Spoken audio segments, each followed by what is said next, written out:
피 우리를 넘보다 더 있게 하셨네. 아멘. 우리 같이 사도신경으로 신앙 고백 드리시겠습니다. 전능하사 천지를 만드신 하나님 아버지를 내가 믿사오며 그 외아들 우리 주 예수 그리스도를 믿사오니 이는 성령으로 잉태하사 동정녀 마리아에게 나시고 본디오 빌라도에게 고난을 받으사 십자가에 못 박혀 죽으시고 장사한 지 사흘 만에 죽은 자 가운데서 살아나시며 하늘에 오르사 전능하신 하나님 우편에 앉아 계시다가 저로서 산자와 죽은 자를 심판하러 오시느니라. 성령을 믿사하며 거룩한 공예와 성로가 서로 교통한 것과 죄를 사해 주시는 것과 몸이 다시 사는 것과 영원히 사는 것을 믿사옵나이다. 아멘. 할렐루야. 하나님의 축복이 함께할 줄 믿습니다. 성경 말씀 우리 보십니다. 같이 봅니다. 오늘은 14강입니다. 14강 선지자의 기름 부음이라는 주제를 가지고 여러분에게 말씀을 나누고자 합니다. 첫 번째, 선지자는 예언의 은사와 선지자의 직임에 대해서, 선지자의 직임에 대해서 예언의 은사와 그러니까 예언의 은사와 선지자의 직임은 같은 맥으로 흘러갑니다. 같은 맥으로 흘러가요. 자, 지나간 강의에서 기름 부음에 따라서 예언의 단계가 깊어진다고 말씀을 드렸어요. 예언의 영의 단계, 예언의 영은 누구는 일시적인 예언의 영이 임할 수 있어요. 그렇지만 예언의 하는 사람은 예언자는 아니에요. 단지 필요의 상황에 따라서 예언의 영이 잠시 단회적으로 오는 것이 예언의 영이다. 그래서 예언의 기름 부음을 예언의 능력이 나타날 뿐이다. 기름 부음을 통해서 예언의 영이 올 수 있다. 그 말을 얘기하는 거예요. 그러므로 이 같은 경우는 예언이 지속되지는 않아요. 지속되지는 않는다. 예언의 은사의 단계로 본 예언의 영과 단계에 달리 예언의 은사는 지속적인 예언을 할 수 있어요. 지속적인 예언을 할 수 있다. 그게 중요한 차이죠.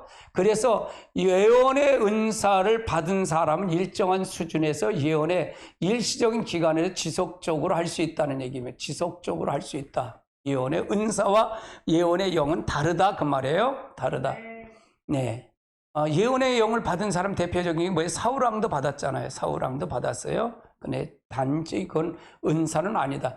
지금의 단계로 보면 예언이 있어서 가장 높은 단계는 예언의 사역자의 지금을 받는 단계입니다. 구약시대는 이를 그래서 선지자고 불렀다. 선지자로. 예언의 사역자, 예언의 직임의 단계. 그래서 이 부분을 봐야 된다. 비록 예언은 지속성을 측면이지만 예언자와 예언 사역자는 동일하지만 은사와 직임이 가장 중요한 차이는 예언 사역자의 직임을 맡은 사람으로서 은사자에게 없는 권위가 다르다 그 말이에요. 이처럼 예언의 은사를 사용하는 것과 선지의 직임을 감당하는 것이 공통점과 차이점을 아는 것이 중요하다 그 말이에요. 이게 중요하다. 그래서 여러분 예언의 은사, 이 선지자의 사명은 예언의 예언인데 여러분 예언의 은사가 이 시간에 임해야 돼. 그리고 여러분 이거는 사실은 이게 지식적으로 알아야 되잖아요. 이게 예언의 은사가 어떤 것인지를 알아야 이걸 구분해서 알죠. 그래야 이걸 하기 때문에 여러분 예언의 은사는 다 임해요. 내가 임파테이션 하면 다 예언의 은사가 임해요. 열려져요. 그리고 여러분이 훈련을 통해서 해야 돼요. 여러분이 다른 사람, 저 사람이 무슨 성령이 무엇인지 가르쳐 주세요. 자꾸 묻고 그걸 답을 하면 다 열려요. 그게 늦게 열리고 차이가 있지만 다 열려요. 왜? 성령님 우리에게 그걸 주길 원하고 계시기 때문에 그래요. 할렐루야. 그래서 그거가 중요하다 그 말이에요. 또한 한 가지 더 알아야 할 것은 은사와 직임의 공통점인 두 가지 기름 부음을 통해서 차이점은 은사와 직임의 주체가 다르다는 거예요. 예언의 은사를 주시는 건 성령님이시고 선지자의 직임을 주시는 것은 예수님이에요. 예수님이다 그 말이에요. 자, 같이 볼까요? 은사는 여러 가지나 성령만. 자, 은사는 뭐예요? 여기서 예언의 은사는 성령님이 주시고 직임은 여러 가지나 주는 것 같으면 예수님이 주신다는 얘기예요. 선지자의 직임은 예수님이 주신다. 그래서 요게 다르다 그 말을 얘기하는 거예요. 근데 그거 자체가 다 기름 부음이 있어야 된다 그 말이에요. 예언의 은사, 첫 번째 예언의 일반적인 이 의미에서 예언을 특정한 예언 사역자로만 임하는 것이 아니라 사모하는 모든 사람에 임하는 보편적으로서 이것은 곧 예언의 영의 단계를 의미한다. 그래서 보편적으로 다 임해요. 근데 예언의 영이 임하는 것과 예언의 은사가 임하는 건 차이가 있다 그 말이에요. 보편적으로 다 임해요. 예언의 영은. 그러나 그것이 더 깊은 단계를 사모하면 은사까지 임하는 단계가 이른다 그 말이에요. 나는 여러분이 그 단계까지 이루길 바라요. 자, 사도행전 2장 17절 보니까 하나님 말씀하기를 말세에 내가 내 영을 모든 육체에 부어주리니 너희 자녀들은 예언할 것이요 너희 젊은이는 환상을 보고 너희 늙은이는 꿈을 꾸리라. 그래서 이것은 모든 사람이 다 임한다 그 말이에요. 고린도전서 14장 1절대로 사랑을 추구하며 신령한 줄 사모하되 특별히 예언을 하려고 하라. 그래서 이거는 다 임한다 그 말이에요. 사모하면 된다 그 말이에요. 그래서 그런데 이것은 그리스도의 몸인 교회를 세우기에는 현실적으로 필요한 성도의 이 개인적인 삶에 풍요하기를 위해서 하늘의 선물로 주어질 때 은사로 나타나는 것이에요. 그러니까 이 은사를 통해서 보는데 이건 누구나 그리스도의 몸을 세우기 위해서 주는 거다. 이건 봉사 위에 주는 거예요. 자기가 하는 게 아니라 주신 주체는 누구다? 성령님이에요. 그는 성령님이 나타나는 지가 하는 거예요. 통로다 이거 통로. 근데 지가 이걸 잘못 오해가 되니까 자기가 하는 거라고 생각하니까 뭐라 그래요? 자기가 하니까 교만하는 거예요. 그러니까 여러분이 보세요. 창세기 3장 15절이 중요하다. 이것도 열쇠가 다 연결돼 있어요. 그렇죠? 사람이 바뀐다 안 바뀐다? 절대로 안 바뀐다 그랬어요. 이거부터 기본적으로. 할렐루야. 이게 기본 틀이 있어서 딱 맞춰지면, 그러니까 우리가 이 단추를 끼잖아요. 첫 단추가 삐뚤어 맞으면 다 삐뚤어 되잖아요. 똑같아요. 성경을 보는 관점. 저는 이렇게 봐요. 목사님 설교를 한번 들으면 저분 딱 한번 딱 젖혀놔요. 첫 단추가 잘못 껴졌는데, 근데 성경을 어떻게 알아요? 몰라. 근데 성도들이 알아요? 모르죠. 몰라요. 성령이 몰라. 그냥 그만큼 연구를 많이 하면 알 수가 있다는 얘기예요. 내가 그 사람을 판단하는 건 아니에요. 절대로 판단을 해요. 근데 그걸 옳다고 주장은 하지 말라. 배우려고 노력하고 성령님에 더 묻고 가라는 얘기예요. 할렐루야. 그걸 얘기하는 거예요. 아멘. 그래서 우리가 중요하다.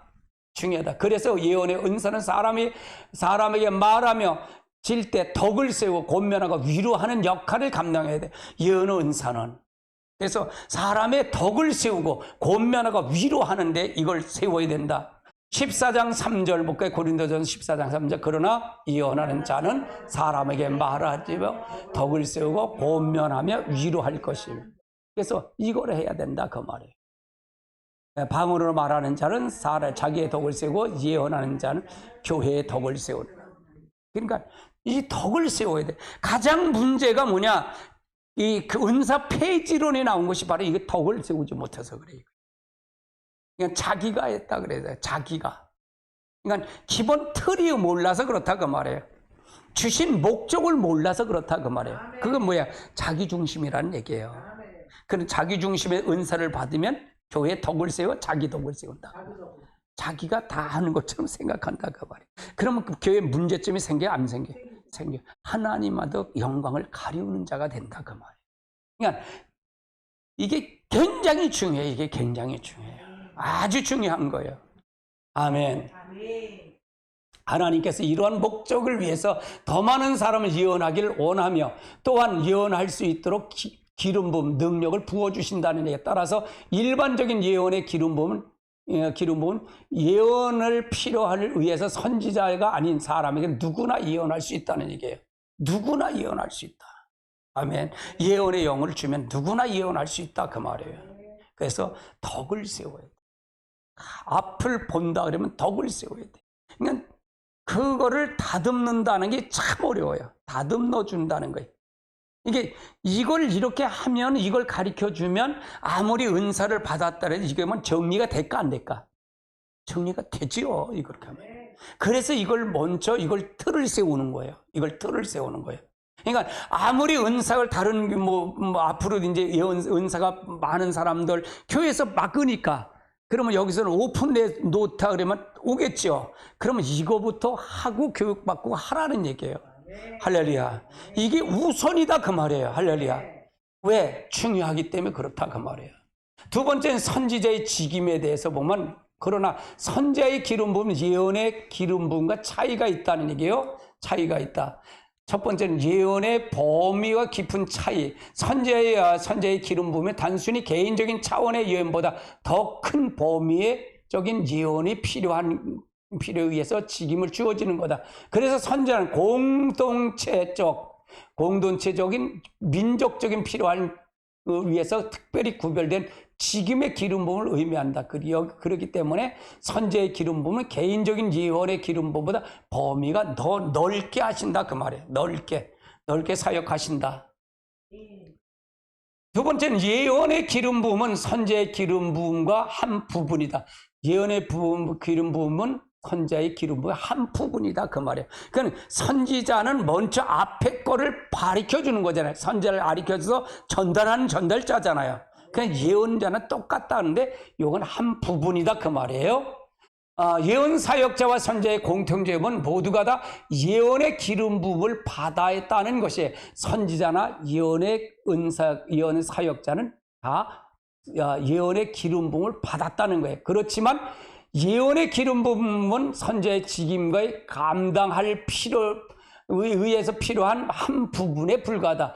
이 부분이 한 부분이다 그 말이에요. 이 말을 의미한 것은 선지자의 직임 안에 예언의 기름 부음 외에도 여러 가지 또 다른 은사적인 기름 부음도 선지자의 이 기름 부음엔 여러 가지 기름 부음도 포함되어 있다는 얘기예요.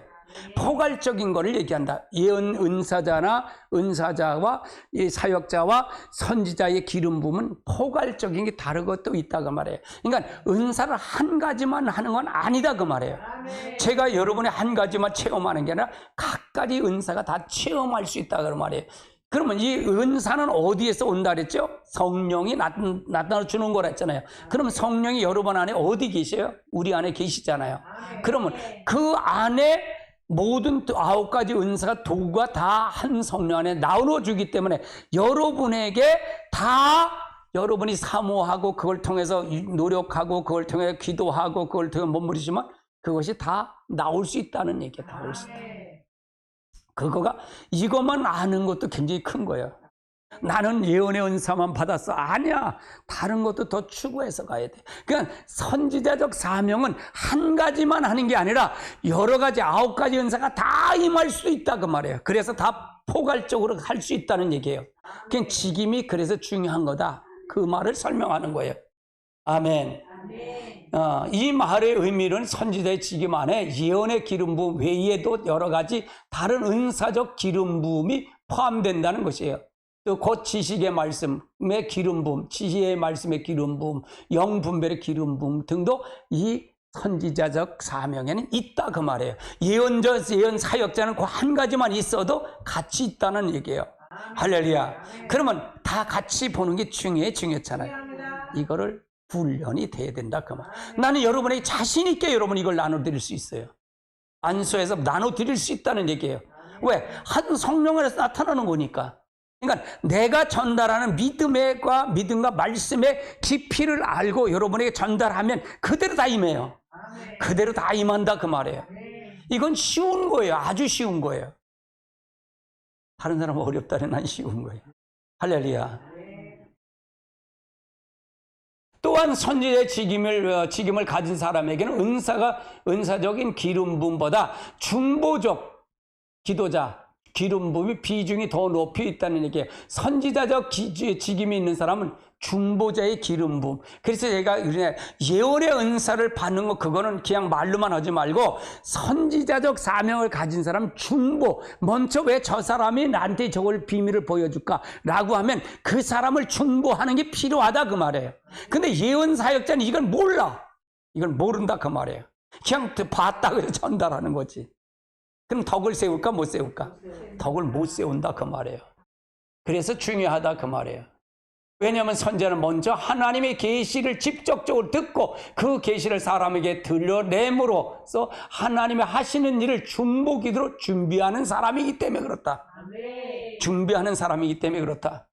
자, 민수기 11장 29절 볼까요? 모세가 그에게 말하기를 내가 나를 위하여 시기하느니라. 모든 사람이 백성의 선지자 일을 바라며 주께서 자기의 명을 그들에게 주시기를 원하노라 하니. 모세가 중보기도 사역자예요. 할렐루야. 하나님의 선지자 보여줬으면 모세가 하나님 그렇게 하면 안 돼요. 아이 저렇게 하면 안 되잖아. 여기서 죽여버리겠다. 안 돼요 하나님. 그러니까 어떤 데 보면요. 이 민수기를 보면요. 민수기나 이걸 보면요. 하나님이 모세가 하나님이고 하나님이 모세 같아. 모세는 하나님이 이 새끼 죽여버릴래. 안 해요. 안 돼요. 여기서 죽이면 안 돼요. 이거예요. 이게 중보기도예요. 봤으면 중보기도가 먼저 필요하다 그 말이에요. 근데 예언자는 이게 있을까 없을까? 없다 그 말이에요. 그러니까 이거의 차이점이다. 그럼 나는 여러분 선지자적 직임을 받은 사람이 여러분에게서 여러 가지 은사가 같이 나타나길 원합니다. 할렐루야. 아멘. 자, 민수기 12장 6절 볼까요? 주께서 말씀하기를 이제 내 말을 들으라. 너희 가운데 선지자가 있으면 나 주가 환상 가운데서 그에게 내가 알리려 할 것이요 꿈 가운데 그를 말할 것이니라. 아모스서 3장 7절로 실로 주 선지자에게 들은 종들이 그에게 그의 비밀을 나타내지 아니하거든 아무것도 걸고 할지 아니하고. 그러니까 하나님이 보여주시지 않으면 하가지 않는다. 그래서 책임도, 그러니까 여러분 제가 그때는 선지자는 구약에만 있어, 사도는 구약에만 있어, 이게 안 맞는다 그랬잖아요. 따라서 그때 그 하나님이 지금의 하나님이다. 이걸 먼저 보고 가셔야 돼. 기본 틀을 깨는 거예요. 내가 여러분의 기본 틀을 깨는 거예요. 기본 틀. 사람 바뀐다 안 바뀐다? 안 바뀌어. 사람 본성은 안 바뀐다 그 말이에요. 그러면 뭐야? 나는 의로워, 목사니까 의롭다. 그런 건 다 거짓말이다 그 말을 얘기하는 거예요. 이해서 그 기본 틀을 깨버리는 거예요. 여러분 아주 기본 틀을 깨고 들어가는 거예요. 제 설교는요. 제게 하나님의 은혜를 주신 거예요. 할렐루야. 제가 지금 바른 소리 하지 않으면 할 사람이 없어요. 그러니까 내 역할이 있어요. 내 역할이. 그냥 스타일대로 가는 거예요. 할렐루야. 부어주신 대로 가는 거예요. 이게 듣는 게 복이에요. 사실은. 이걸 누가 얘기를 해? 나니까 얘기하지. 누구도 얘기할 사람 없어요. 할렐루야. 세 번째는 대언자와 중보자. 하나님께서 모든 사람이 일반적인 예언자보다 선지자 되기를 원하고 계시다는 얘기예요. 왜냐하면 하나님은 어떤 일을 행하려고 할 때 앞서 반드시 선지자를 통해서 예고하시고 후에 행하시기 때문에 그렇다고 말해요. 그래서 모든 사람이 선지자가 되면 하나님의 뜻과 계획을 알게 되므로 하나님께 당신의 하나님 이루어가기를 수월해진다 그 말이에요. 이처럼 선지자는 그 일을 위해 중보 기도자를 감당하는 사람이다 그 말이에요. 제가 대한민국 하나님 함께 하신다고 약속을 했기 때문에 내가 그 일에 동참하는 거예요. 그게 바로 선지자적 사명이에요. 할렐루야. 중보기도 하잖아요. 중보기도. 그래서 중보기도 하는 거예요. 할렐루야. 아멘. 곰탱이죠 뭐. 곰탱이야. 누구도 알아듣지도 못하고. 그런데 하는 거예요. 하나님이 하시니까. 그러니까 이게 맞는 것 같아, 틀리는 것 같아. 이걸 모르면, 내가 그래서 이걸 모르면 성경 몰라요. 그런 얘기를 하잖아요. 이건 아주 깊은 얘기를 하는 거예요. 깊은 얘기.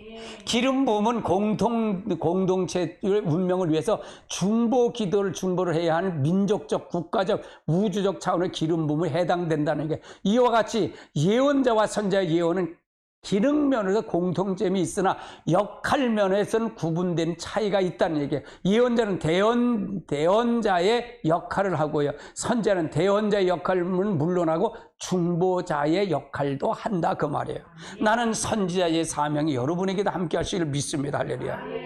예. 그러니까 다 방언을 하겠냐, 다 예언하겠냐, 다 이렇게 얘기하잖아요. 그렇죠? 그러면 그 사람의 어떤 기질에 따라서 나타날 거예요. 그 사람의 이 사람은 한 사람은 어떤 사람은 의지가 강한 사람이 있고 어떤 사람은 감성이 강한 사람, 지정의가 이게 있을까 없을까? 다 있다 그 말이야. 그거에 따라서 은사가 강하게 나타날 수 있어요. 왜? 하나님은 여러분을 다 쓰기를 원하시니까. 아멘. 쓰시길 원하시니까. 아멘. 그러면 어떻게 할까요? 나는 저 사람이 예언의 은사가 강하다면 예언의 은사는 저 사람의 뭘 습관을 다 봐요. 딱 분석을 해. 데이터로 분석을 해. 내가 저 사람 걸 받아갖고 가야지. 내가 이 집회 가면 그래. 그전에 부흥 집회 가고 그러면 그때 가서 앉아서 봐. 저 사람은 어떨까? 습관은 어떤 생각은 말의 표정은 어떨까? 저 사람 생각은 어떨까? 이거부터 따락 이걸 하고 나서 거기다 내 걸 포커스를 딱 맞춰요. 그럼 은사가 올까 안 올까? 다 와요. 다 와. 바로 요거의 요 차이예요. 아멘. 그러면 여러분이 나를 본받고 싶으면 나의 습관과 나의 말과 나의 모든 행동이 있어 없어요? 있잖아요. 그거 보면 똑같이 가면 똑같이 나와. 할렐루야. 그게 받는 방법이다 그 말이에요. 목사님이 이렇게 하는데 지 고집 안 붙이면 그게 못 가? 안 와. 그거예요. 그러니까 따라서 내가 지금까지 한 거 싹 바꿔라. 싹 바꿔. 그럼 변화가 될 거예요. 이해되세요? 싹 바꾸면 변화가 될 거예요. 근데 그대로 하면 그대로 계속 있을 거고 10년이 돼도 그대로 있을 거고 싹 바꾸면 그다부터 바꾸는 거예요. 이해되세요? 굉장히 중요한 말이에요. 구약시대는 선지자의 역할 중에 중보자의 역할이 강조되었고 신약시대는 중보자의 역할보다는 예언자의 역할이 강조되어 있어요. 따라서 모든 예언자나 선지자인 것이 아니에요. 다 이게 아니다. 예언자, 선지자가 아니다. 그러나 오늘날 교회에서 이 둘을 구분보다는 예언자의 기능과 선지자의 기능에 모두가 감당하는 예언적 중보자로서 선지자 역할을 강조되고 있어요. 이게 그래서 내가 오늘 이걸 무엇을 추구하는 걸 잘 보고 가면 돼요. 보고 가면 된다. 자, 그러면 선지자의 종류가 있어요. 선지자의 종류가 있는데 구약시대는 두 가지 형태로 종류인데 뭐냐? 선지자와 선견자. 선지자와 선견자가 있다 그 말이에요. 선지자와 선견자가 이렇게 있다. 구약의 선지자를 두 종류로 구분하면 선지자와 선견자의 예언에서 전체 영역 안에는 하나님의 계시를 전달한 역할이라고 공통점을 가지고 있지만 그렇지만 이 둘은 서로가 다른 흐름을 가운데 역할을 감당하고 있다 그 말이에요. 개정판엔 선견자는 모두가 25번 구약에 25번이 나오고요. 선지자 역할은 무려 450회가 나와 있어요. 발견되고 있어요.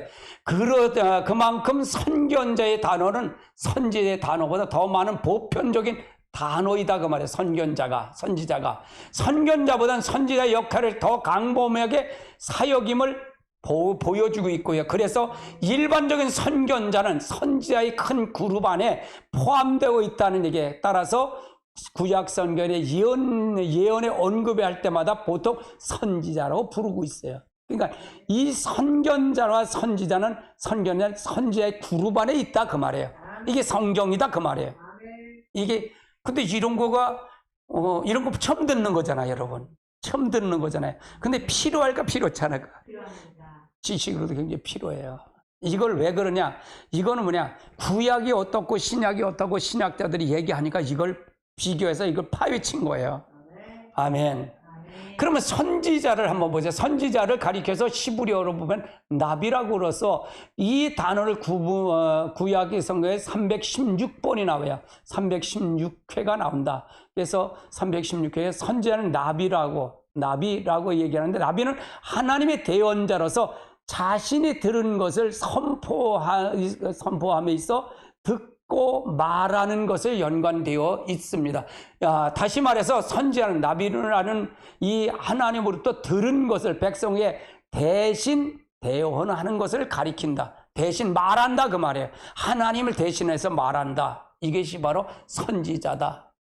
창세기 20장 7절 볼까? 이제 그 사람 아브라함을 얘기하는 거지. 그 아내를 돌려보내라. 그는 선지자라. 그가 너를 위하여 기도하리니 내가 살리니와 내가 돌려보지 않으면 너와 네 자신이 속히 정령 죽으리. 이건 뭐예요? 이건 어디 때 있었던 거예요? 아비멜렉에서 가서 아내를 뺏겨버린 거예요. 그때 얘기하는 거예요. 그래서 아브라함이 선지자다. 근데 이때 태문이 다 닫혀버렸어요. 아비멜렉의 태문이 닫히니까.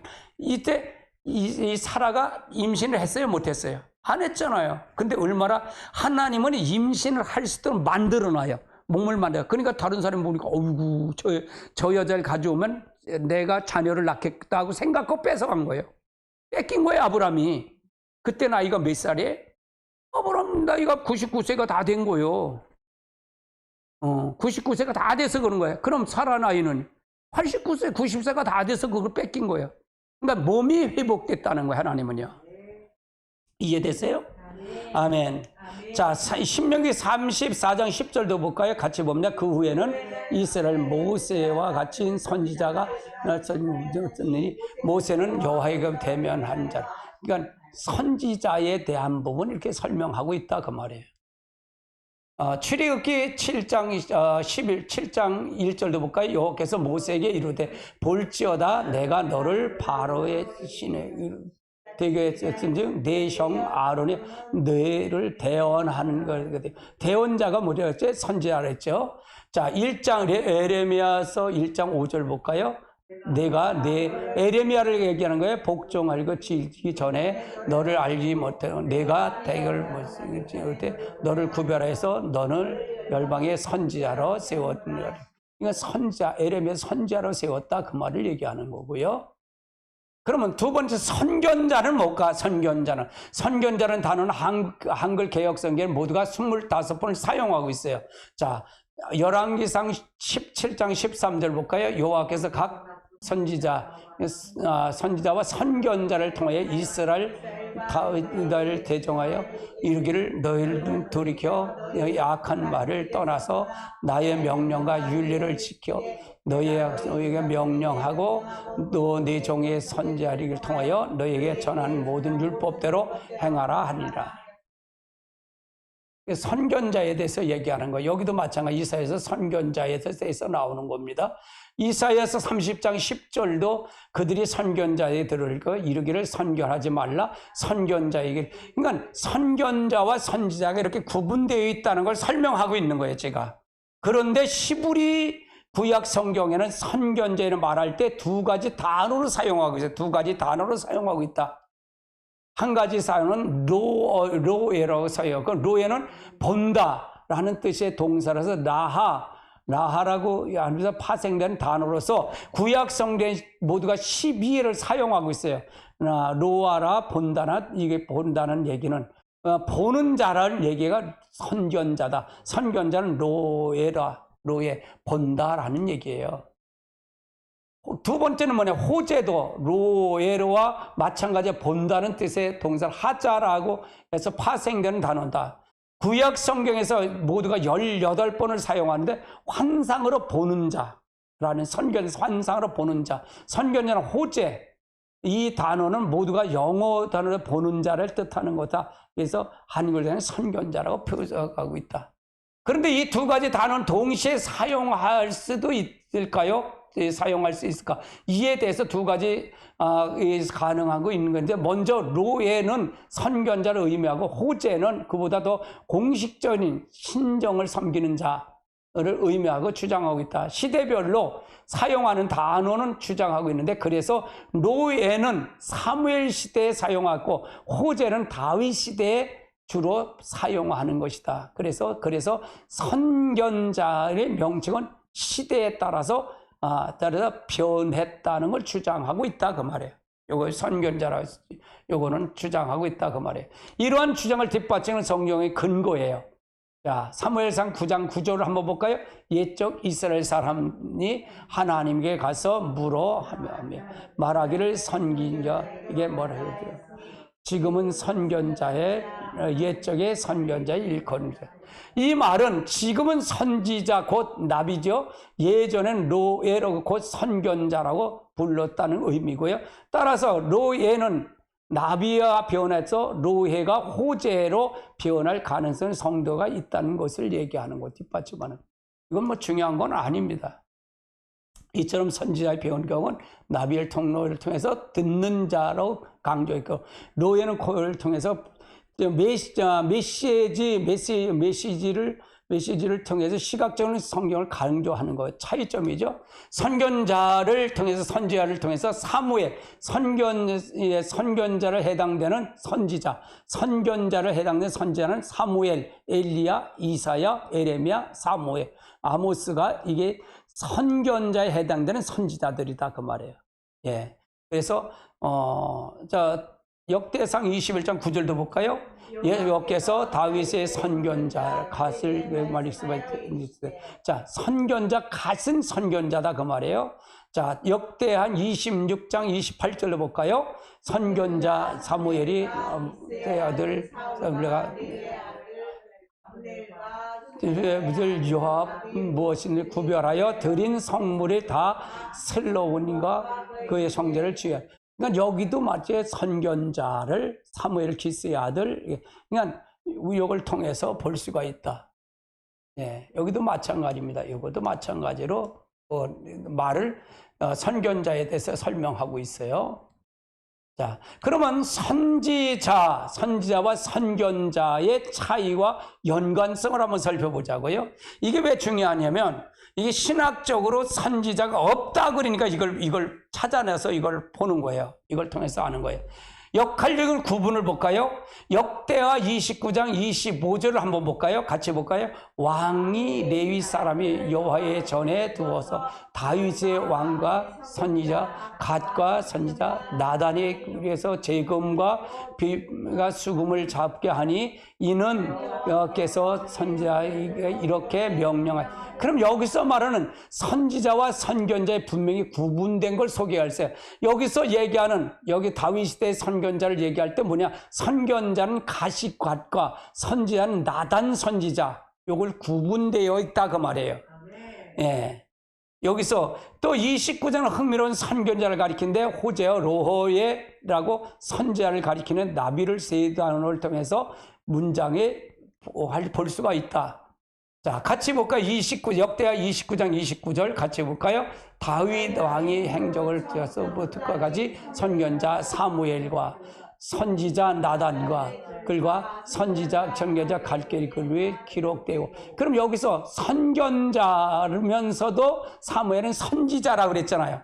여기서 구분되어 있어요. 선견자와 선지자 나단과 선견자 갓의 글을 통해서 기록됐다는 얘기예요. 이것을 보아서 다윗 시대는 선견자와 선지자에 대한 구분이 어느 정도 정리되었음을 알 수가 있어요. 그래서 다윗 시대에서 사무엘은 선견자가 있었고 갓도 선견자가 있었지만 호재로서 선견자였다는 얘기예요. 그리고 나단은 선지자로 구분되어 있다 그 말이에요. 이게 구분되어 있다. 자, 여기서 보면 선견은 사무엘, 선견자 갓도 있고 여기서 알파를 보면 선지자는 나단 선지자가 있다. 나단이 있다. 그래서 이거 기능적인 차이는 못 가. 선지자와 선견자의 구분해서 예언적인 계시에 대한 반응의 차이를 가지고 나눌 수가 있다는 얘기예요. 나눌 수가 있다.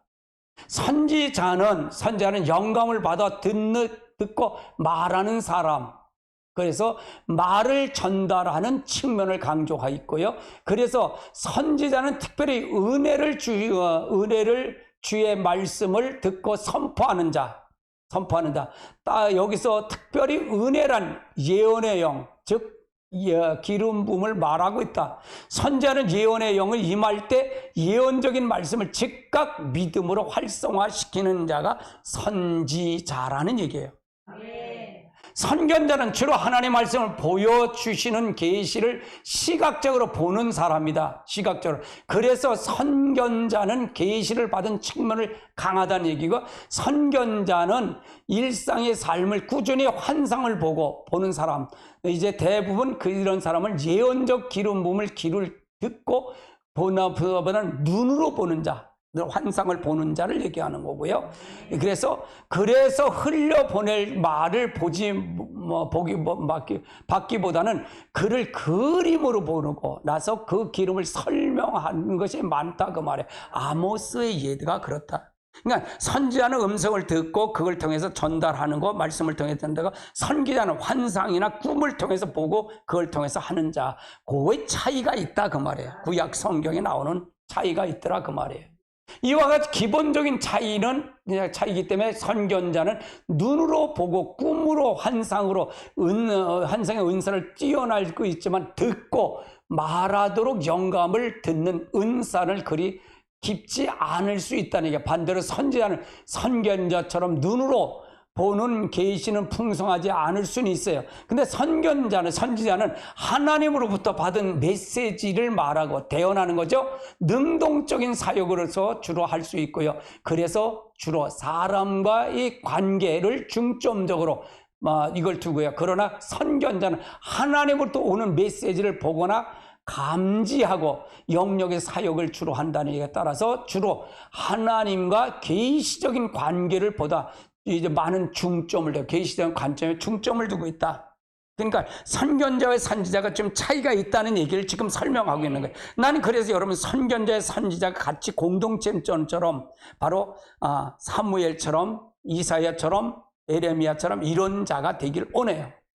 할렐루야. 그래서 폭넓게 해서 같이 선지자적인 사명을 같이 가는 자가 돼. 환상도 보고 음성도 보고 같이 한다네. 그럼 저 사람, 어떤 사람은 환상을 보기만 하고 어떤 사람은 음성을 듣고 이렇게 하는 건 차이가 있다는 얘기예요. 그걸 구분해 드리는 거예요, 여러분이.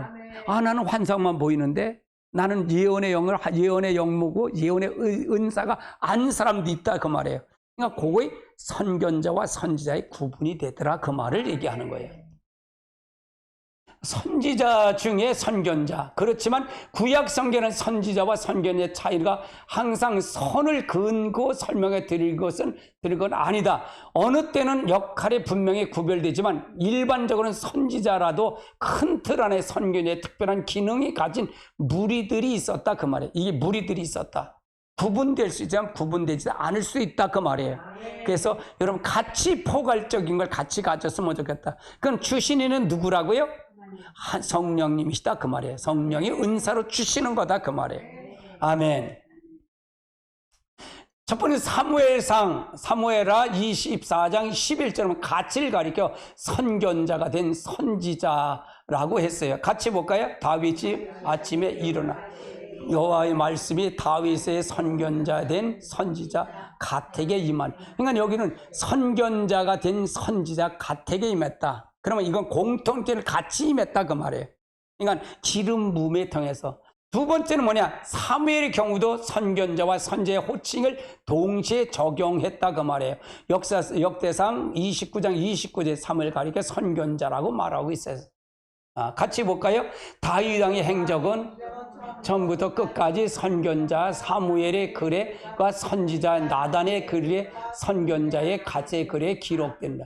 그래서 이 부분도 같이 임하는 것을 볼 수가 있다. 그래서 우리가 이 부분을 이걸 보지 않으면 선견자에 대한 걸 정확하게 볼 수가 없다. 그러니까 구약 성경에 이런 것이 있다 그 말이에요. 이런 거 선지자와 선견자가 있으니까 이거를 알아야 이게 성경을 볼 때 이게 뭐지? 이걸 가리키는 거예요.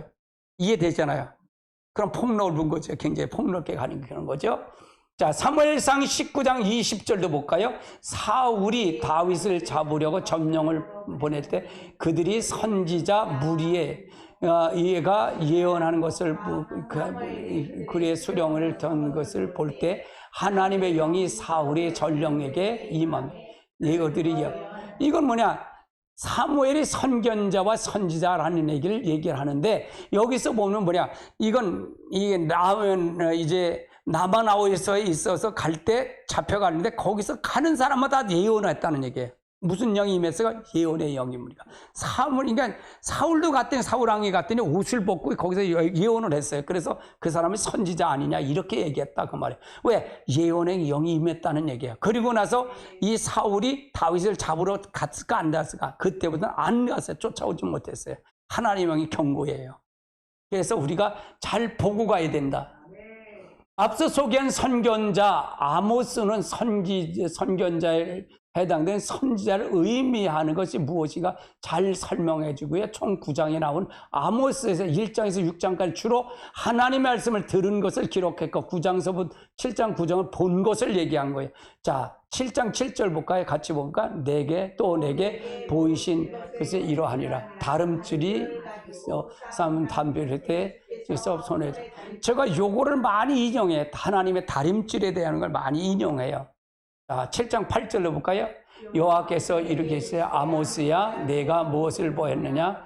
너희가 가리는 다림질이다. 주께서 이르시되 내가 다림질을 내 백성 이스라엘 가운데 두고 다시는 용서하지 않을. 다림질이 이게 그래서. 그러니까 이건 아모스는 선견자라 봤다가 보는 자는 환상을 보는 자는 선견자라 그랬잖아요. 선견자. 자, 8장 1절로 볼까요? 주 여호와께서 이같이 말씀하시고 보라 여름에 과일나무의 광줄이. 자, 8장 2절 그가 말했어요. 아모스야 네가 무엇을 봤느냐? 이르시되 여름 광줄이 여호와께서 네게 이르시되 내 백성이 이스라엘에 이르렀은즉 내가 다시 그를 용서하리. 이건 봤다는 보는 것은 누구다? 선견자다라 그랬어요. 선견자. 8장 3절도 그들의 궁전에서 노래를 애곡하를 변할 것이요 곳곳에 시체가 많아 사람들이 잠잠히 그 시체를 버리리. 주 여호와의 말씀입니다. 이처럼 선견자는 선지자가 된 아모스는 듣고 보는 것을 계시적인 능력을 가지고 하나님의 뜻을 전달한 선지자였다 그 말이에요. 그러니까 보는 자는 구약엔 보는 자는 선견자야. 듣고 가면서 전하는 자는 선지자다 그 말을 설명하는 거예요. 그러면 신약시대의 예언은 어떻게 되나? 신약시대 선지자는 구약시대 주로 왕에 소속된 예언하는 궁정적인 선지자와 구별되어 열방을 위해서 선지자의 활약을 했어요. 그래서 구약시대 선지자는 일에 대해서 정보를 환상으로 먼저 보고 그것을 입으로 전달하는 기능을 가지고 있어요. 그렇지만 신약 성경에서는 여러 곳에 당시에 대제국인 로마나 그 밖에 국가를 예언하는 기록되어 있지는 않아요. 그리고 특정한 인물에 대해 지목된 선지자를 언급한 것이 없어요. 따라서 신약시대 예언자의 기능은 하나님부터 오는 영감의 말씀을 입으로 전달한 대언자의 역할은 일반적이에요. 신약에는 이런 게 없어요. 신약시대 선지자의 기능, 이러한 성경의 정황을 볼 때 신약시대 선지자의 목표는 구약의 경우에 같이 국가적인 예언이나 주 인물을 아님을 알 수 있어요. 신약의 선지자는 지역의 교회에 소속된 예언으로서 사역 직분을 돕는 자로 한정되어 있고요. 신약의 선지자는 사도와 더불어 교회의 기초를 세우는 교회 국권이 세우는 자가 되는 거죠. 자, 사도행전 15장 32절 볼까요? 유다와 실라가 선지자라. 이 말은 형제들을 권면하고 그러니까 선지자를 세우는 사도시대처럼 똑같이 이걸 교회의 틀을 세우고 이걸 통해서 역할을 하는데 지금 구약 신약에는 이걸 썼다 그 말이에요.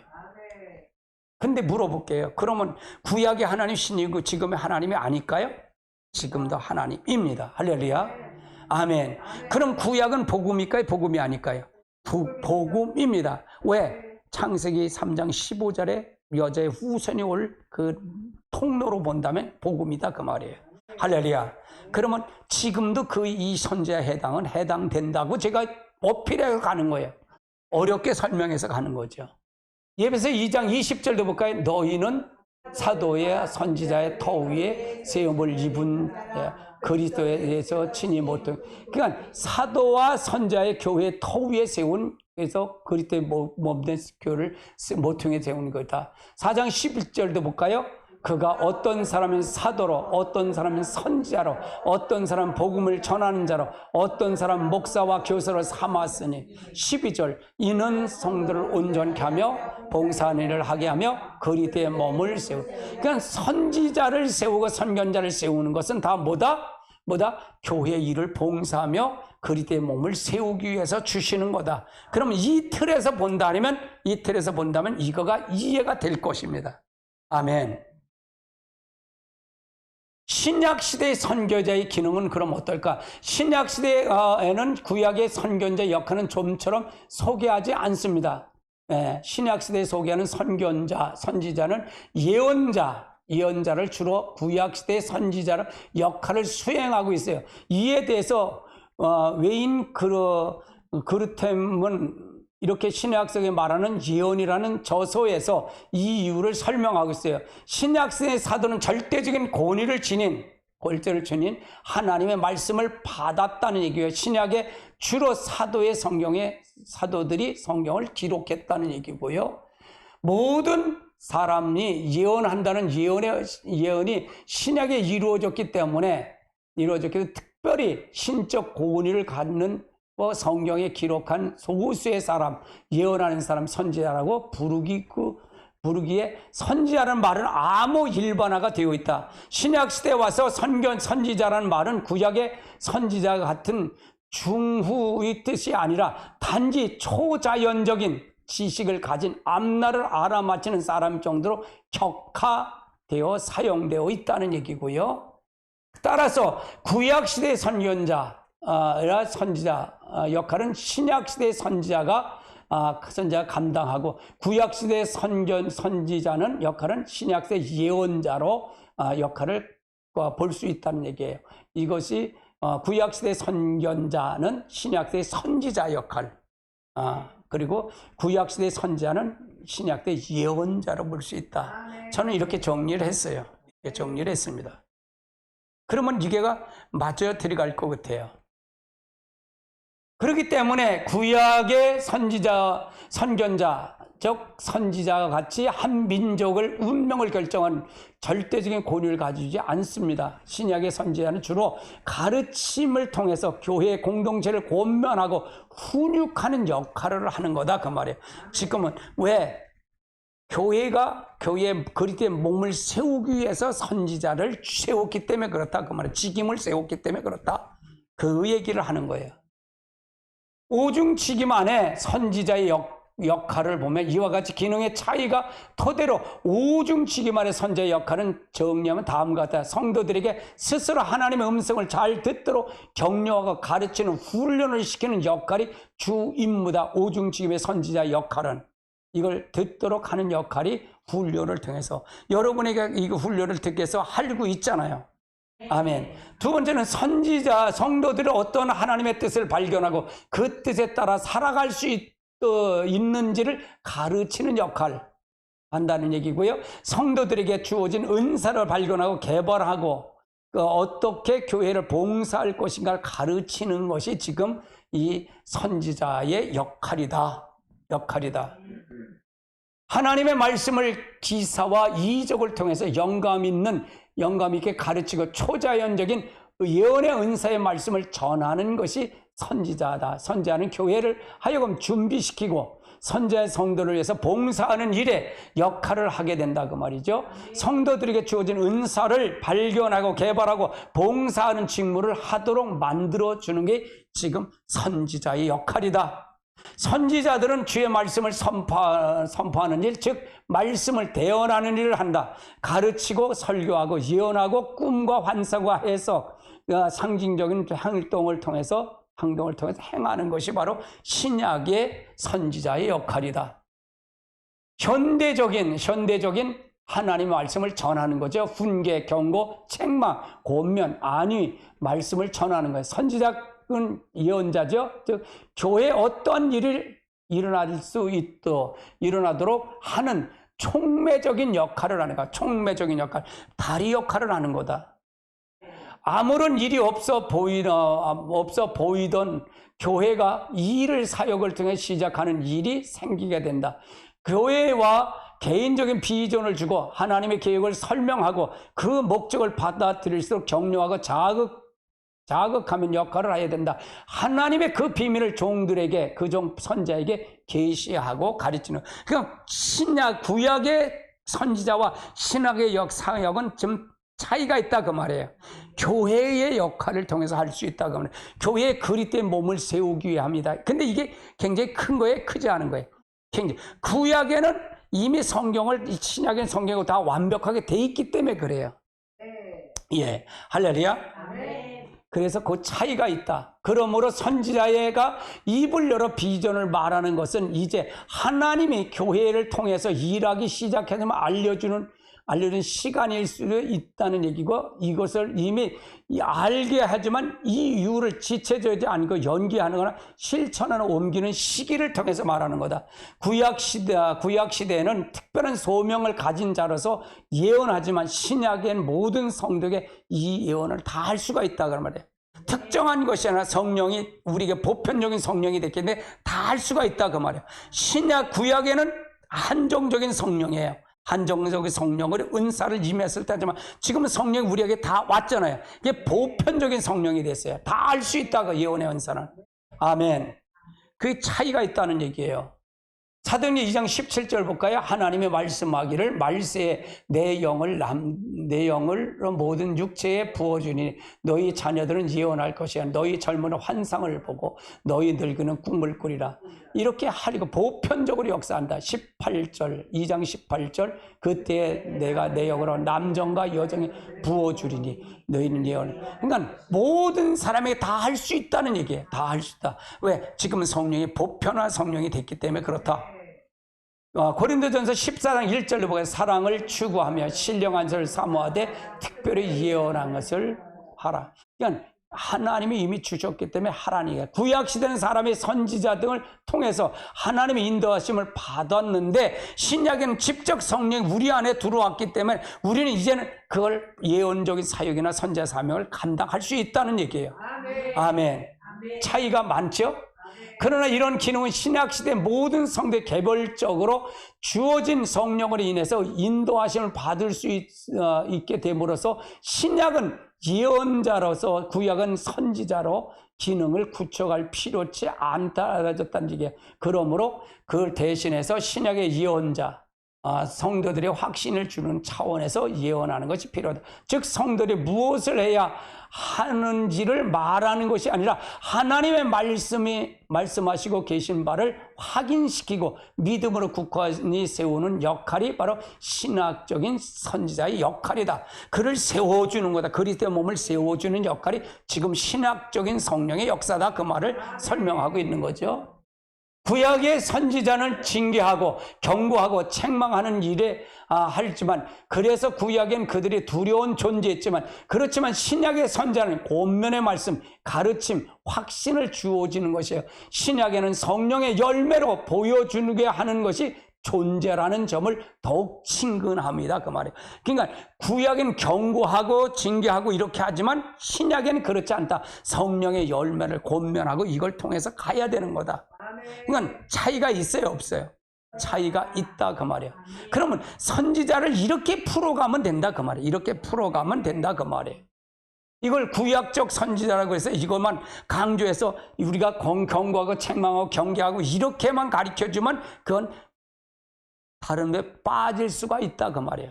그러면 이건 지금 내가 신학자들이 와서 반문해도 이렇게 하면 이걸 커버할 수까지 이렇게 가고 있다 그 말이에요. 그걸 설명하고 있다 그 말이에요. 그러면 자, 다섯 번째 현대 교회 예언은 그럼 어떻게 될까? 선지자 요엘은 마지막 때 예언할 그날에 하나님의 영이 만민에게 부어줄 거를 했어요. 그리고 이 일을 결과는 세 가지 회복을 말하고 있어요. 예언, 그리고 꿈, 환상을 얘기하고 있어요. 자, 요엘서 2장 28절 볼까요? 그 후에 내가 내 영으로 만민에게 부어주리니 너희 자녀들은 장래일을 말할 것이야. 너희 늙은이들은 꿈을 꾸며 너희 젊은 이상을 볼 거야. 환상을 본다는 얘기예요. 세 가지예요. 예언을 하고 꿈을 보고 환상을 본다는 얘기예요. 한서 설명한 바 같이 구약의 예언에 대해서 설명하는 예언은 선지자의 영역이고 꿈과 환상은 선견자의 영역으로 볼 수 있었잖아요. 근데 이거 지금 신약에 와서는 이거가 성령이 와서 이걸 다 보편적으로 우리가 됐기 때문에 이건 보편적으로 예언에 이걸 받을 수가 있다는 얘기예요. 그럼 이 역할을 선지자라고 안 할 수가 있겠냐 이게요. 이거 선지자 역할은 지금도 존재한다 그 말이에요. 아멘. 그리고 오늘날부터 구약시대 두 가지 예언의 전통적으로 회복되는 현상이 다시 나타남에 있어도 목도하고 있다는 얘기예요.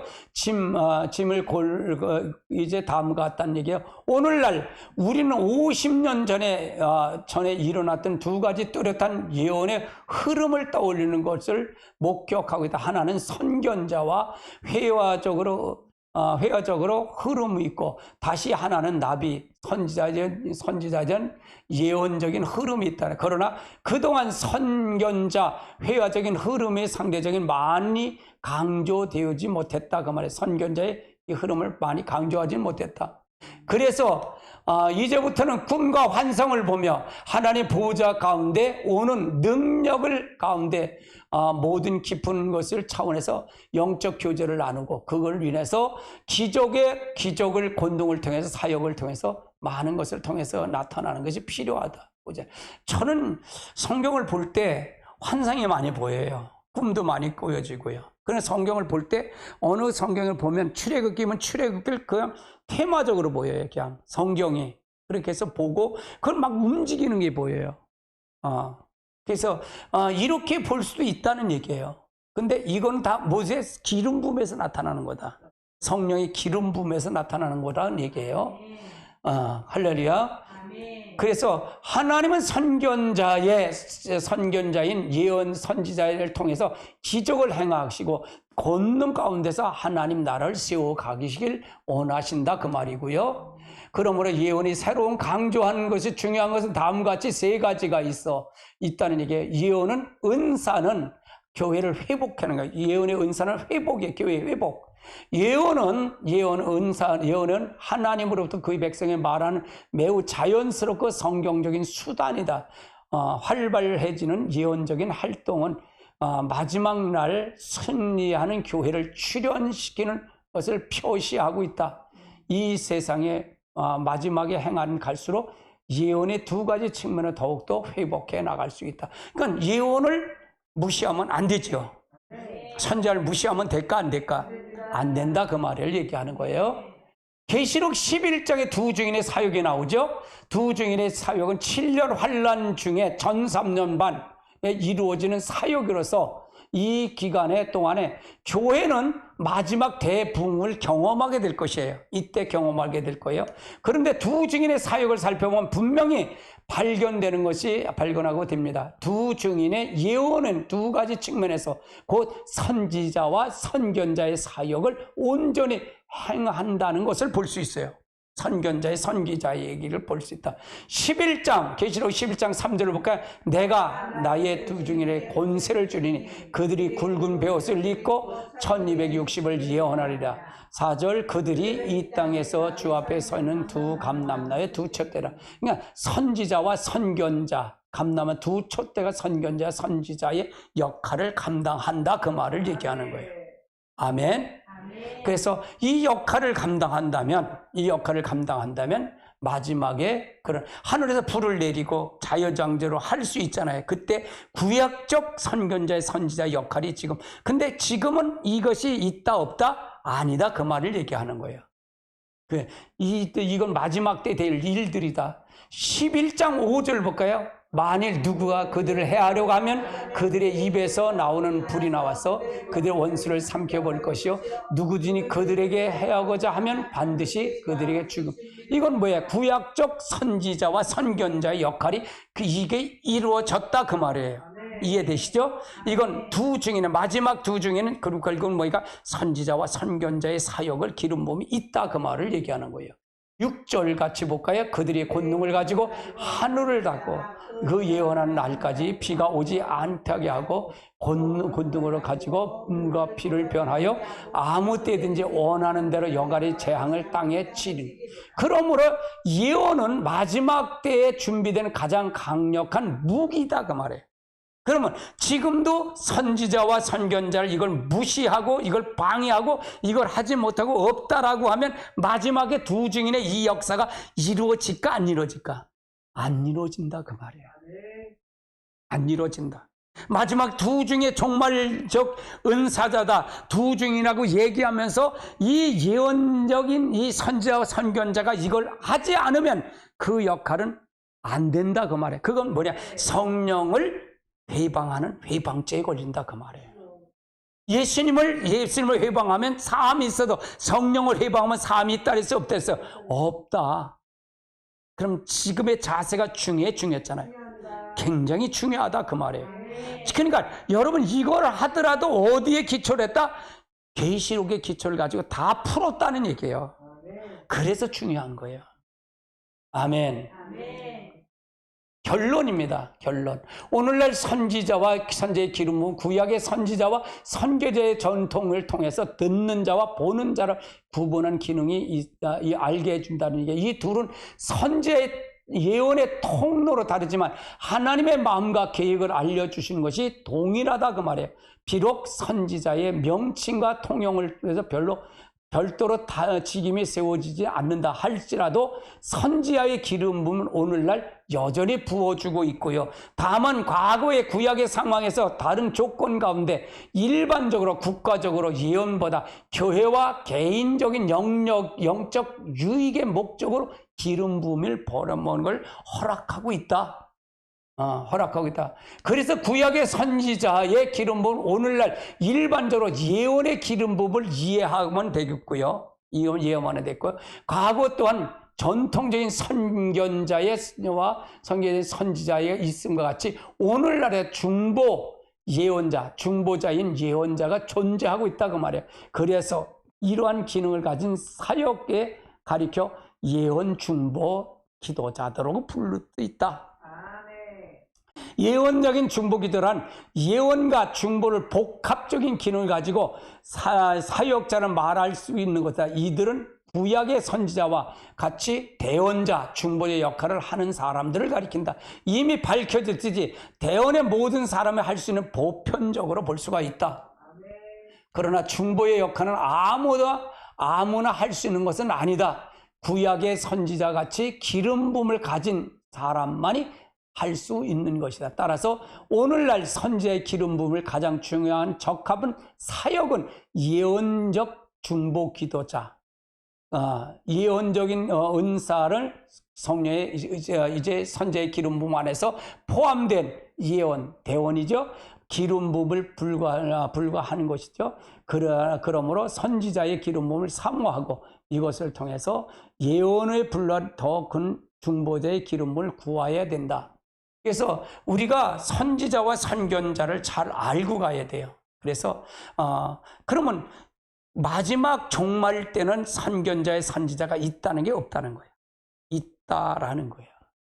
그 기름 부음이 이제 부어질 거예요. 그 기름 부음이 부어질 겁니다. 근데 이걸 모르면 부어질까 안 부어질까? 그러니까 준비가 안 되면 안 된다 그 말이에요. 그때 가면 하나님이 다동적으로 부어줄 거야. 그건 잘못된 거야. 그럼 지금도 이걸 인정해야 된다 그 말이에요. 은사를 부정하면 안 된다 그 말이에요. 부정하는데 어떻게 나타나요? 그러니까 그 사람이 그러니까 마귀가 얼마나 이게 잡고 있는지 몰라요. 마귀가 생각을 잡고 있다 그랬잖아요. 사상을 잡고 있다 그랬잖아요. 근데 그걸 깨트리는 게 어려워요. 사실은 이거는 그 사상을 깨트리려고 지금 얘기한 거예요. 근데 이거는 한 번 할 게 아니고 이건 반복할 거예요, 여러분의. 반복 계속 이걸 하면 여기에 이게 숙달 될까요? 숙달 안 될까요? 숙달이 되죠. 이것도 부피가 조금 많아요, 분량이 많은데 그래도 이건 다 해야 돼요. 다 해야 하기 때문에 이걸 하는 거예요. 말을 빠르고 하지 말아야 될 거 했어요. 예, 찬송 부르시겠습니다. 찬송 부르시고 기도합니다.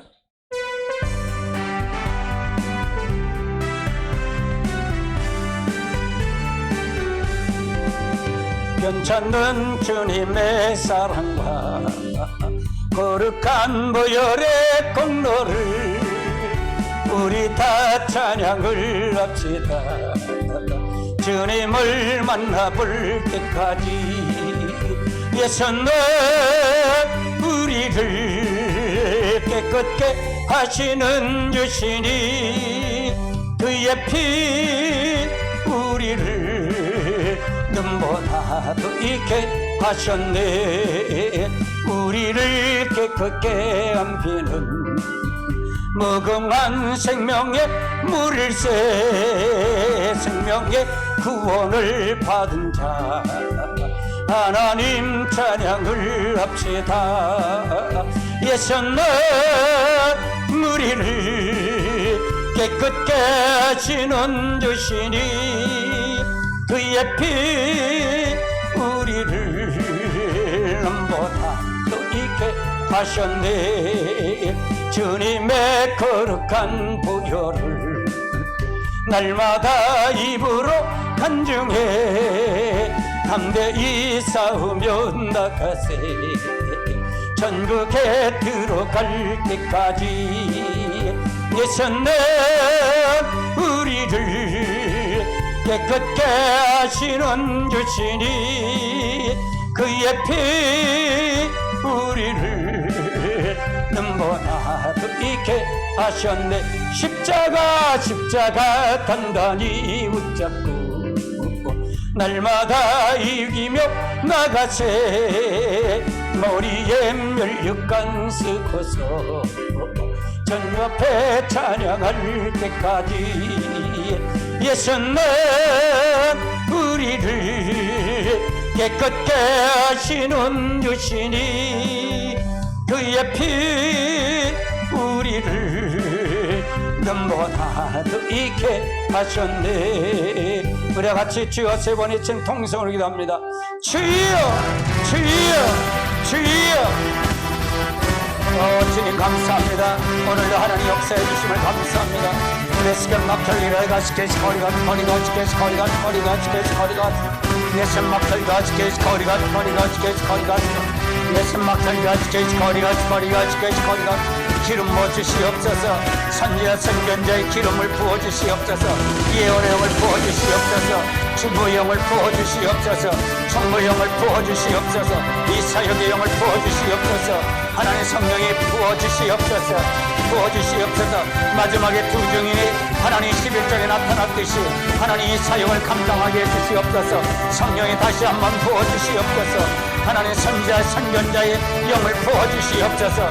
다시 한번 부어주시옵소서. 다시 한번 부어주시옵소서.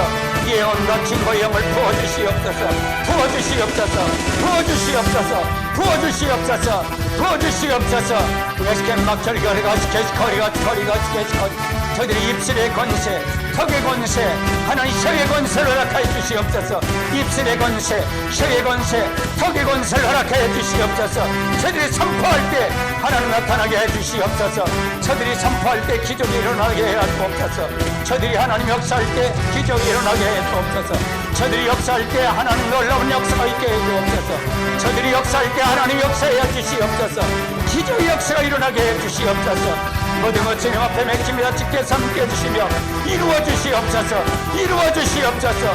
이루어 주시옵소서. 이루어 주시옵소서. 이루어 주시옵소서. 천자의 기름 몸이 저들에게 이름하게 해 주시옵소서. 천자의 기름 몸이 임하게 해 주시옵소서. 천자의 기름 몸이 임하게 해 주시옵소서. 천자의 기름 몸이 임하게 해 주시옵소서. 더 임할지어다. 더 임할지어다. 더 임할지어다. 더 임할지어다. 더 임할지어다. 천자의 기름 몸이 임할지어다. 천자의 기름 몸이 임할지어다. 천자의 기름 몸이 임할지어다. 천자의 기름 몸이 임할지어다. 하나님의 마시옵소서. 더 기름 몸이 임하시옵소서. 더 기름 몸이 임하시옵소서. 더 기름 몸이 임하시옵소서. 임할지어다. 임할지어다. 이 사역을 감당하게 해주시옵소서. 마지막에 하나님 아버지, 정말의 하나님 아버지, 투증인의 사역이 감당하게 해주시옵시며 이 사역을 감당하게 해주시옵소서. 이 사역을 감당하게 해주시옵소서. 더 기름 몸의 역사가 넘치게 하여 주시옵소서. 더 기름 몸의 역사가 넘치게 하여 주시옵소서. 임하여 주시옵소서. 임할지어다. 임할지어다. 더 임하시옵소서. 더 임하시옵소서. 더 임하시옵소서. 더 임하시옵소서. 하나님 역사해 주시옵소서. 더 역사해 주시옵소서. 더 역사해 주시옵소서. 더 임할지어다. 더 임할지어다. 임하시옵소서. 임하시옵소서. 하나님 아버지 임하시옵소서. 더 임하시옵소서. 주님 더 임하시옵소서. 임할지어다. 임할지어다. 주님 임할지어다. 주님 영광 받으시옵소서. 더 임할지어다. 더 임할지어다. 하나님 역사해 주시옵소서. 임하시옵소서. 임하시옵소서. 기름 부음의 역사가 넘칠지어다. 기름 부음의 역사